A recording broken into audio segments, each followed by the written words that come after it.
ان 6 پہ نگرانی کی جائے گی. 50 آدمی اپائنٹ کر دیے گئے ہیں, وہ برہنہ تلواریں لیے ہوئے ان 6 کے اوپر تعینات کر دیے گئے ہیں.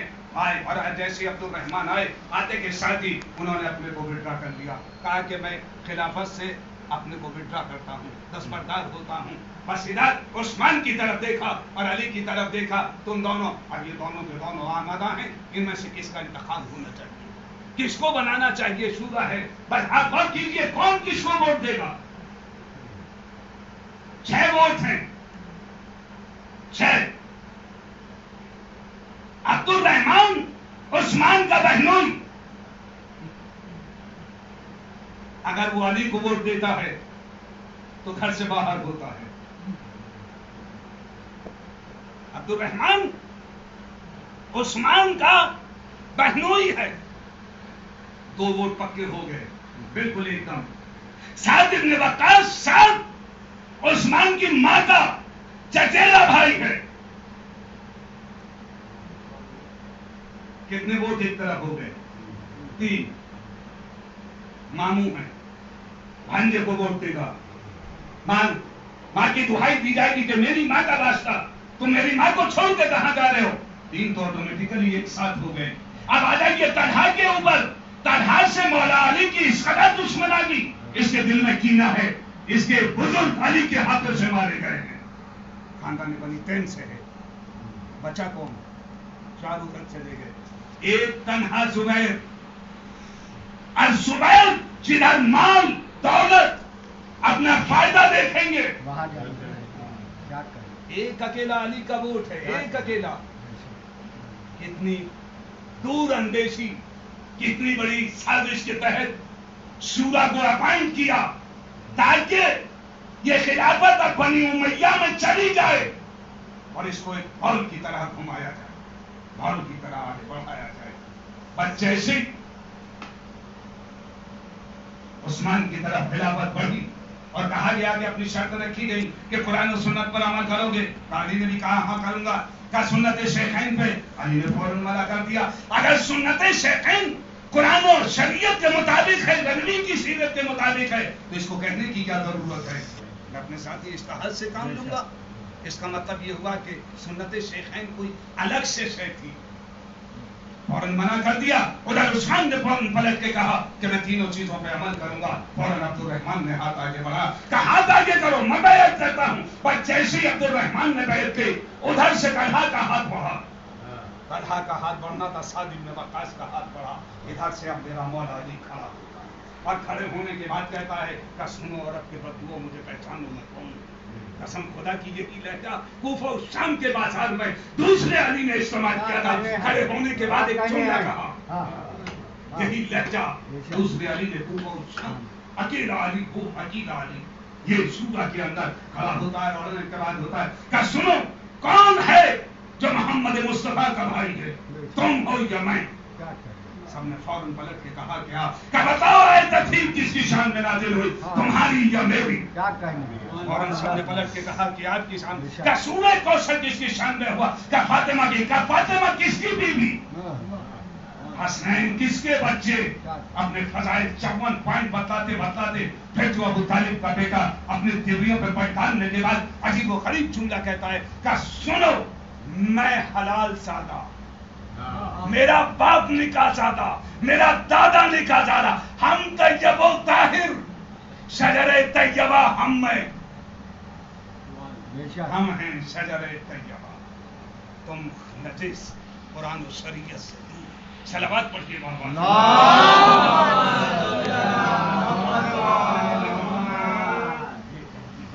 میرا مولا علی. بہرحال یہ 3 گروہ ہیں, ان 3 سے بڑی بڑی جاتے ہیں. اسی میں سے عبد الرحمان ابن ملجم کا ساتھ قد دیکھیے, اس قدر ان کی عبادتیں تھیں, انہوں نے علی کے قتل کا جو منصوبہ بنایا کہ رمضان سے زیادہ مبارک مہینہ نہیں ہو سکتا. رمضان, اور رمضان میں بھی شب قدر میں علی کے اوپر حملہ ہونا ہے. 3 لوگ آمادہ ہوئے, 3 لوگ تیار ہو جاتے ہیں.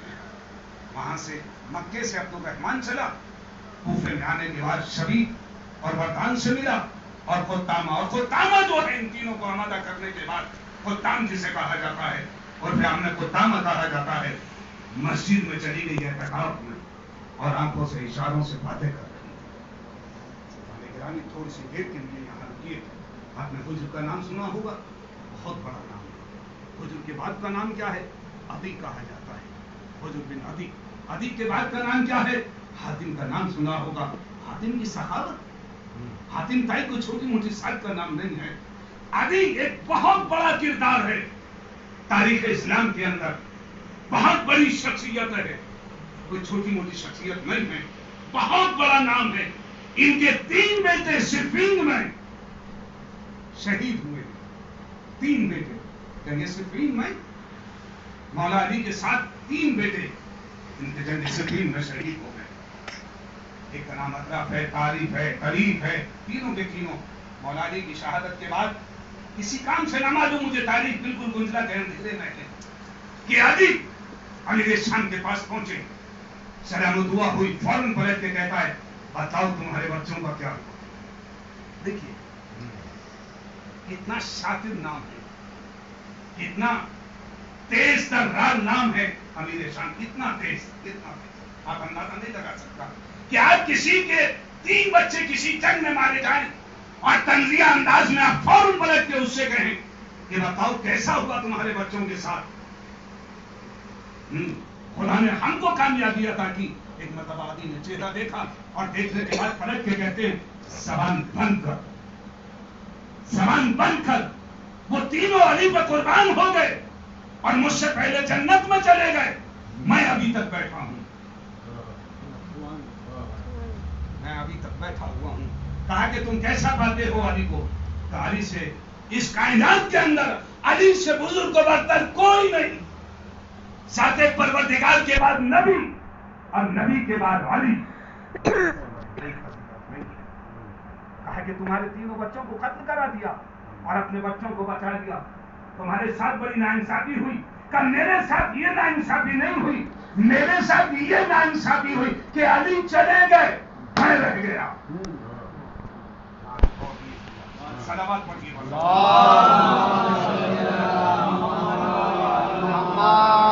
علی چلے گئے، میں ابھی تک بیٹھا ہوا ہوں۔ کہا بتاؤ تم علی کے فضائل پڑھو، میں سنوں گا۔ میرے سامنے کہا کہ تم برداشت نہیں کر پاؤ گے، میں نہیں پڑھوں گا۔ کہا نہیں، اسلام ہوا، تم پڑھو، میں سنوں گا۔ بس ادھر سے علی نے مولا علی کے فضائل پڑھنے شروع کیے، خانہ کعبہ سے لے کے مسجد کوفہ تک۔ یقین جانیے دشمن بھی علی کے فضائل سے واقف تھا، اس قدر گریہ کر رہا تھا کہ اس کی بڑی بڑی داڑھی جو تھی وہ آنسوؤں سے تر ہو چکی تھی، اس سے آنسو نیچے جو گئے تھے۔ فوراً پلٹ کے کہتا ہے کہ بات تو یہی ہے، لیکن کیا کریں، ہمیں حکومت نے مجبور کر رکھا ہے۔ ہم اس امیر شام نے، آپ تاریخ پڑھیے تو آپ کو اندازہ ہوگا، سن 40 ہجری سے لے کے اور 99 تک، قریب 60 سال تک ممبر سے علی کو گالیاں دی گئی ہیں، علی کو ممبر سے گالیاں دی گئی، ہر خطبے میں گالی دی جاتی تھی، ہر موقع پہ گالی دی جاتی تھی۔ عمر ابن عبدالعزیز کا نام آپ نے سنا ہوگا، چھوٹا سا تھا، بچہ تھا، بچوں کے ساتھ کھیل رہا تھا، ادھر لوگ کھیلتے کھیلتے علی کو گالیاں دے رہے ہیں، ایک محاورہ بن چکا تھا علی کو گالیاں دینا، ممبر سے گالیاں، مسجدوں میں گالیاں، بچے کھیل میں گالیاں دے رہے ہیں۔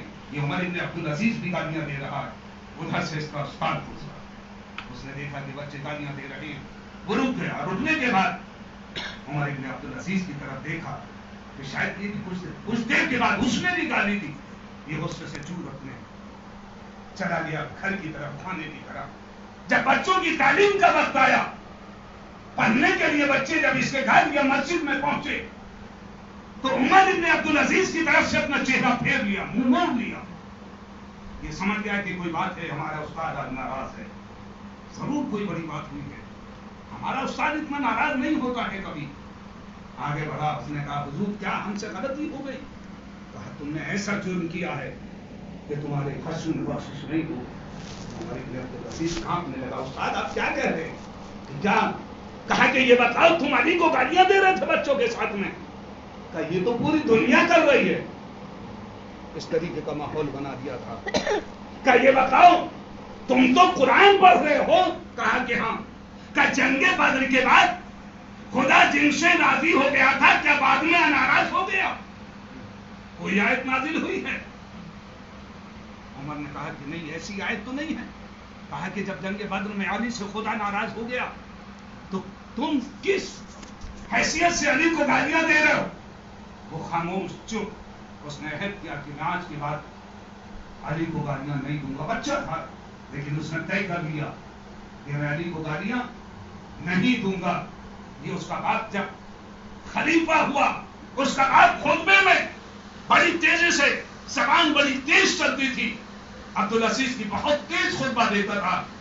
خطبہ دیتے دیتے جب اس منزل پہ پہنچتا تھا جہاں علی کو جب وہ ستم کیا جائے، گالیاں دی جائے، زبان میں لکنت ہوتی ہے۔ عادت ڈالیے سننے کی، زبان میں لکنت ہوتی ہے، بچہ ایسی لکنت ہوتی ہے، لڑکھڑا جاتی ہے، پھر اس کے بعد وہ آگے بڑھ جاتا ہے۔ اس نے فوراً کچھ دنوں تک یہ چلتا رہا۔ ایک روز اپنے بات کو پکڑ لیا کہ ابا یہ بتائیے کہ آپ خطبہ بڑا حسین و بلیغ دیتے ہیں، بڑا خوبصورت خطبہ دیتے ہیں اور آپ کی طرف لوگ متوجہ رہتے ہیں، لیکن جب علی پہ گالی کی بات آتی ہے تو آپ کی زبان لڑکھڑاتی ہے، آپ کی زبان میں لکنت پیدا ہو جاتی ہے۔ ایک مرتبہ چہرہ دیکھا، دیکھنے کے بعد کہا بیٹا تمہیں پتا نہیں ہے، اگر علی کے فضائل ان لوگوں کو معلوم ہو جائیں تو سب علی کے بچوں کی طرف پلٹ جائیں گے، تیرا باپ تنہا کھڑا رہ جائے گا۔ یہ مجبوری ہے، اس حکومت کی خاطر ہم علی کو گالیاں دیتے ہیں۔ بس یہ خاموش ہو گیا۔ اس کا مطلب یہ ہوا کہ مصلحت کے تحت لوگ علی کو برا کہہ رہے ہیں، علی کو گالیاں دے رہے ہیں۔ اب وہ منزل آتی ہے کہ جب سلیمان نے اپنے بھائی کو خلیفہ نہ بنانے کے بجائے اپنی وصیت میں عمر کا نام لکھا کہ میرے بعد میرا خلیفہ عمر بن عبدالعزیز ہوگا، عمر کو جب خلیفہ اپائنٹ کر دیا اور وہاں جب یہ وصیت پڑھی گئی، اس کو تو احساس بھی نہیں تھا کہ میں خلیفہ بنا دیا جاؤں گا۔ وہ ایک کونے میں بیٹھا ہوا تھا، بس فوراً لوگوں نے اٹھا کے اس کو منبر پہ بٹھایا۔ اس نے سب سے پہلے اس بات کا اعلان کیا کہ میں تب اس خلافت کو قبول کروں گا جب تم علی کو گالیاں نہیں دو۔ 60 سال تک مسلسل علی کو منبر سے گالیاں، ایک لمبا دور ہے، 60 سال۔ ایک عظیم شخصیت، نبی کے بعد اگر کوئی ساتھ تھی وہ ابو طالب کا بیٹا علی تھا۔ بس عزیزان گرامی باقی قد آپ کی خدمت میں عرض کر دیا جائے گا، یہ 3 لوگ مسجد کے اندر اور خدام پہلے سے اعتکاف کی شکل میں مسجد میں آ کے بیٹھ چکی ہے، وہیں بیٹھی ہوئی ہے۔ یہ تینوں مسجد میں آ گئے۔ ایک کا نام ہے عبدالرحمن بن ملجم، ایک کو کہا جاتا ہے شبیب اور ایک کا نام ہے بلدان۔ یہ تینوں لوگ ہاتھ لگائے بیٹھے ہوئے ہیں۔ ادھر علی آئے، ادھر میرے مولا علی سے امام حسنین۔ کچھ ذاکرین پتہ نہیں کہاں سے یہ کہہ دیتے ہیں کہ صاحب بچے کیوں نہیں تھے مسجد میں؟ کسی ذاکر نے منبر سے پڑھا کہ بچے گھر پہ موجود نہیں تھے، وہ دیہات گئے ہوئے تھے۔ میں نے جو پڑھا ہے معتبر تاریخوں کے اندر امام حسنین گھر میں موجود تھے۔ مولا علی نے روکا کہ آج تم لوگ گھر میں نماز پڑھو گے، تم لوگ مسجد نہیں آؤ گے۔ امام نے امام کو، لیکن مولا علی باپ ہیں، جتنے مراتب حسنین کے ہیں اس سے مرتبہ بلند علی کا ہے۔ یہ جمانان جنت کے سردار ہیں، لیکن ان کے باپ وہ ہیں، وہ قسیم النار والجنہ ہیں، جنت اور دوزخ کے تقسیم کرنے والے ہیں۔ ان کو روکا تم یہی رہو گے۔ بچے آگے بڑھتے ہیں، کل میں نے عرض کیا، بچے کہتے ہیں کہ بابا مسجد نہ جائیے۔ بس ایک مرتبہ آسمان کی طرف دیکھ کے ابو طالب کا بیٹا ایک جملہ کہتا ہے، میں موت سے گھبرا جاؤں، یہ ناممکن ہے۔ میرے نبی کریم ارشاد فرما گئے، علی تمہاری داڑھی خون سے خضاب ہوگی، تمہاری داڑھی خون سے رنگین ہوگی۔ اب سنیے، قسم خدا کی مصائب میں بھی فضائل آ جاتے ہیں۔ جب علی سے نبی نے ارشاد فرمایا تمہاری داڑھی خون سے رنگین ہوگی، تو ایک مرتبہ فوراً نبی نے سوال کیا، اے علی یہ بتاؤ جب تمہاری داڑھی خون سے رنگین ہوگی تو تم اپنے کو کیسا پاؤ، تم اپنے بارے میں کیا رائے مان کرتے ہو؟ علی نے اس کا جواب نہیں دیا، علی نے فوراً پلٹ کے کہا جب یہ میری داڑھی خون سے رنگین ہوگی یہ بتائیے دین کی بقا ہوگی یا نہیں؟ دین کی بقا ہوگی کہاں؟ دین کی بقا کے لیے علی تمہاری داڑھی کو رنگین کیا جائے گا، بس یہ سننا تھا، سجدہ شکر کیا۔ عزیزان گرامی، جب بھی کوئی بات آتی ہے تلواروں کے سائے میں جانا ہے تو سجدہ کرتے ہیں، جب خون سے سیراب داڑھی کو رنگین ہونا ہے تب سجدہ شکر کیا جاتا ہے۔ کہا پھر مجھے کوئی گھبراہٹ نہیں ہے، اگر دین کی بقا کے لیے جائے گی اپنے بھانجے کو بلائے کہ تم جاؤ، جانے کے بعد نماز پڑھاؤ۔ زیادہ جیسی آگے بڑھے ایک مرتبہ حسن سے کہا کہ بیٹا روکو، علی موت سے گھبرا جائے یہ ناممکن ہے۔ بھانجے کو واپس بلا لیا کہ بیٹا تم بھی یہی رکو، پھر میں جاتا ہوں اور میں خود جا کے نماز پڑھاؤں گا۔ ادھر یہ تینوں لوگ آمادہ ہیں، تیار ہیں، اچھا ادھر سے کوئی کام اشارے کر رہی ہے کہ جلدی کرنا، بس جیسے ہی علی آ جائے فوراً حملہ کر دینا۔ بس ادھر سے دوسری طرف سے علی آ رہے تھے۔ علی نے ان تینوں کی باتیں آپس میں کچھ سن لی اور علی کو اس بات کا احساس ہو گیا کہ کچھ ناگہانی ہونے والی ہے۔ بڑی تیزی سے خانے علی کی طرف علی دوڑے کہ مولا علی کو روک دیں اور کہیں کہ علی آپ مسجد میں نہ جائیے، دشمن بیٹھے ہوئے ہیں۔ لیکن جس دروازے سے جناب علی داخل ہوئے دوسرے دروازے سے میرا مولا رخصت ہو چکا تھا، اور جب میرا مولا گھر سے رخصت ہوا چاہتا تھا جناب مجھ نے ایک جملہ کہا، بابا آپ نے ہمیں کس کے حوالے کیا ہے؟ ہمیں آج اس بات کا اندازہ ہو چکا ہے آپ کا یہ زندگی کے آخری ایام ہے۔ ایک مرتبہ فتح آگے بڑھی اور بڑھنے کے بعد علی کے دامن کو پکڑ لیا اور انہوں نے فوراً بیٹھ کے کہا آقا مسجد میں جائیے، دشمن انتظار کر رہا ہے۔ مولا نے بتوں کو مطمئن کرنے کے بعد حسن کو آواز دی، اے بیٹا ان کو وقت پہ دانا اور پانی کا انتظام کرنا، اگر وقت پہ دانا اور پانی نہ دے سکو تو انہیں آزاد کر دینا۔ میں کہوں گا مولا آپ کو اپنی باتوں کا اتنا خیال، ذرا کربلا کے میدان میں آ جائیے، ارے آپ کے گھر کے بہو بیٹیاں آپ کا حسین تین دن کا پیاسا آواز بلند کر رہا ہے، حل ملنا سے میری انصرنا، ہے کوئی جو میری مدد کرے، اے آقا آپ کا بیٹا حسین 3 دن کا بھوکا اور پیاسا ہے، کوئی پانی دینے والا نہیں ہے۔ ارے جب کند خنجر چل رہا تھا اس وقت میں کسی نے 2 گھونٹ پانی حسین کو دے دیا، اے بیٹا تم چاہو تو انہیں آزاد کر دینا، اگر پانی اور پانی کا انتظام نہ کر سکو بچے سے میرا مولا گھر سے رخصت ہوا چاہتا ہے، پھر بتائیں آگے آ جاتی ہے کہ مولا آگے نہ بڑھیے، لیکن مولا نے پیچھے کیا اور ان کو آج حسنین کے حوالے کر دیا۔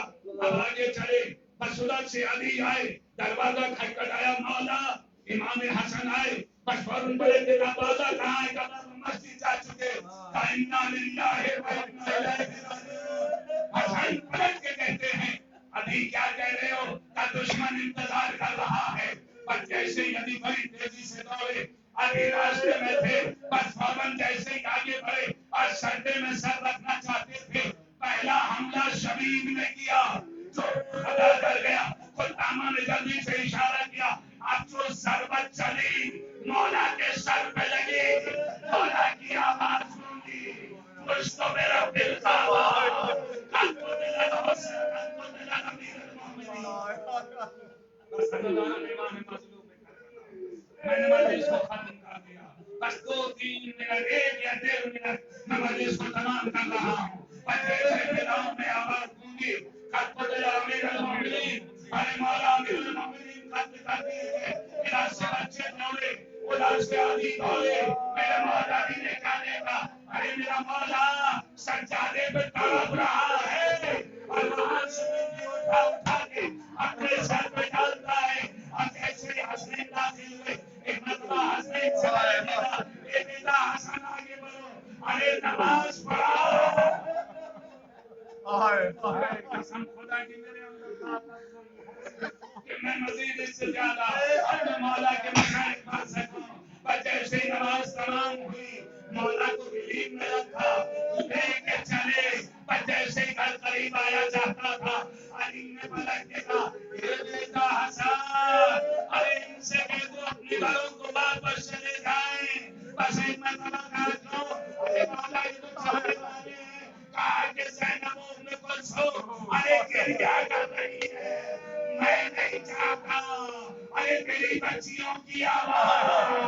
نہ میرا موت کے دانوں سے ٹکرائے، میں کہوں گا مولا ذرا کربلا سے کوفہ سے شام آ جائیے، منادی ندا دے رہا ہے، آ گئی زینب، آ گئی ام کلثوم، آ گئی سکینہ، رسم بستہ سورینا شان، کوفے کا دربار، علی کی بیٹیاں۔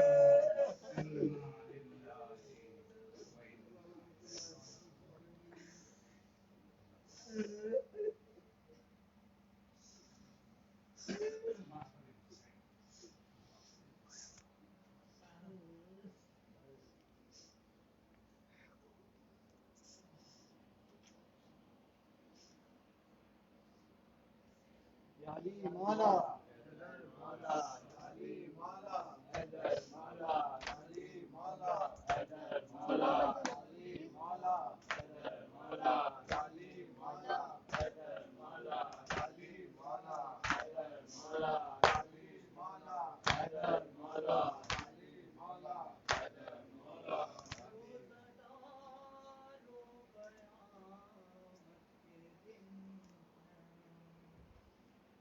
سرکار آسیا کی عزا کے یہ روز ہے، تم سے پیدائش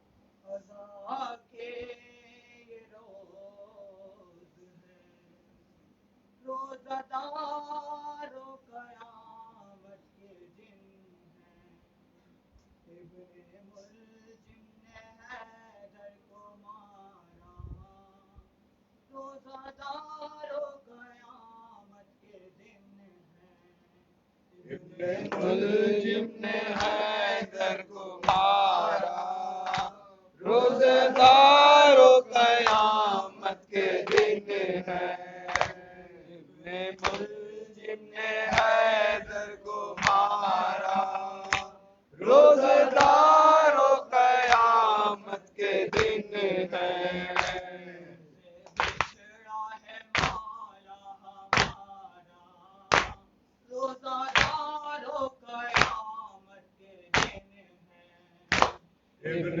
ملجم نے حیدر کو مارا، روزہ دار و قیامت کے دن ہیں، شب 19ویں کیسی آئی، منہ میں ڈوبا محمد کا بھائی، شب 19ویں کیسی آئی، منہ میں ڈوبا محمد کا بھائی،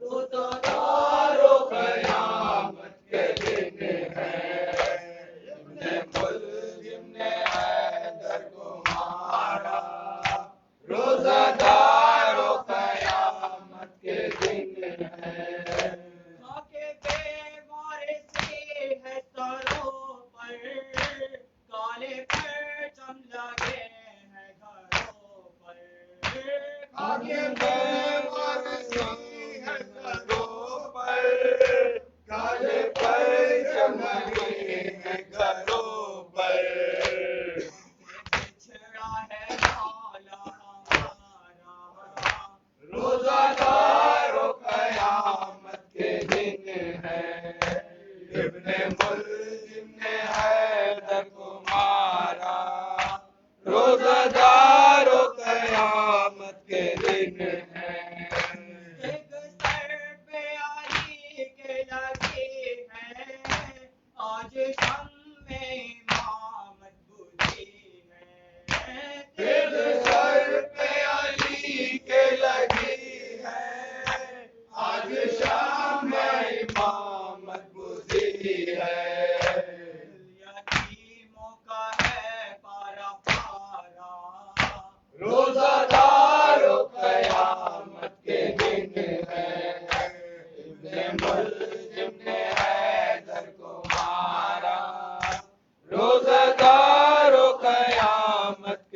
دن ہے موقع مرنے کا غم کم نہیں تھا ایک لوہے علم اور ٹوٹا ماں کے مرنے کا غم کم نہیں تھا ایک لوہے علم اور ٹوٹا کیسے بچوں کا ہوگا گزارا روزہ دارو قیامت کے دن ہے ابن ملجم نے حیدر کو مارا روزہ دارو قیامت کے دن ہے کلثوم زینب سے بولی آج بابا نے آنکھیں نہ کھولی کلثوم زینب سے بولی آج بابا نے آنکھیں نہ کھولی نشانہ ہلا کے پکارا روزہ دارو قیامت کے دن ہے ابن ملجم نے حیدر کو مارا روزہ دارو قیامت کے دن ہے بچھڑا ہے مولا ہمارا روزہ دارو قیامت کے دن ہے علی مولا حیدر مولا علی مولا حیدر مولا علی مولا حیدر مولا علی مولا حیدر مولا علی مولا حیدر مولا علی مولا حیدر مولا علی مولا حیدر مولا علی مولا حیدر مولا علی مولا حیدر مولا علی مولا حیدر مولا علی مولا السلام علیکم یا عبد اللہ، السلام علیکم یا